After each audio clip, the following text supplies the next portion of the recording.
Launch event ఏంది మీ అందరి కామెంటు, మాకు కాసేపు పడ్డట్టయింది పనిష్మెంటు. అద్భుతంగా ఉంటుంది మీ ట్రీట్మెంటు. అసలు అందరికి ఇచ్చేస్తారు కదా పేమెంటు. క్యాచ్ చేయండి పాయింట్, ఇట్లాగే ఉండండి జాయింట్. పిక్చర్ తీయటం ఒక సెంటిమెంటు, దాన్ని మనం అనవసరంగా చేయొద్దు కామెంటు. ఎందుకంటే మిత్ర అందులో ఇరుక్కోపోయిన సబ్జెక్టు, గొప్ప రావాలన్న ఆబ్జెక్టు. ఈ పాత్రను ఎవరు చేయలేదు, రిజెక్టు. దీన్ని తొందరగా విడుదల చేయకపోతే మాత్రం భలే ఎఫెక్టు. అది నేను చెప్తున్నటువంటి డిఫెక్టు. ఇంకా ఏదైనా పొరపాటు ఉండో చేసుకోండి కరెక్టు. సబ్జెక్ట్ అయినారు కరెక్టు.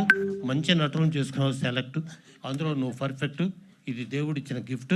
తొందరగా థియేటర్ విజయ్ షిఫ్ట్.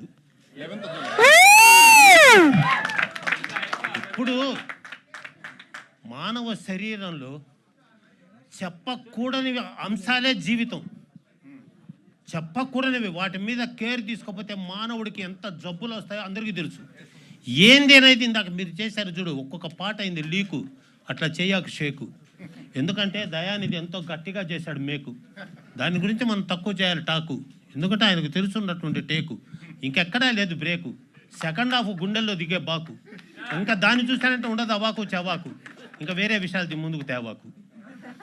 ఎందుకంటే మీరు మిత్రాజీ ఎలా వచ్చావో తెలుసు నీకు ఆ స్టేజీ. తల్లిదండ్రులు లేని జీవితం చాలా అనుకోకు ఈజీ. నీ కష్టంతో నువ్వు తెచ్చుకున్నావు క్రేజీ. ఆ దాన ధర్మాలకు కొంచెమే ఇచ్చుకో ఇమేజీ.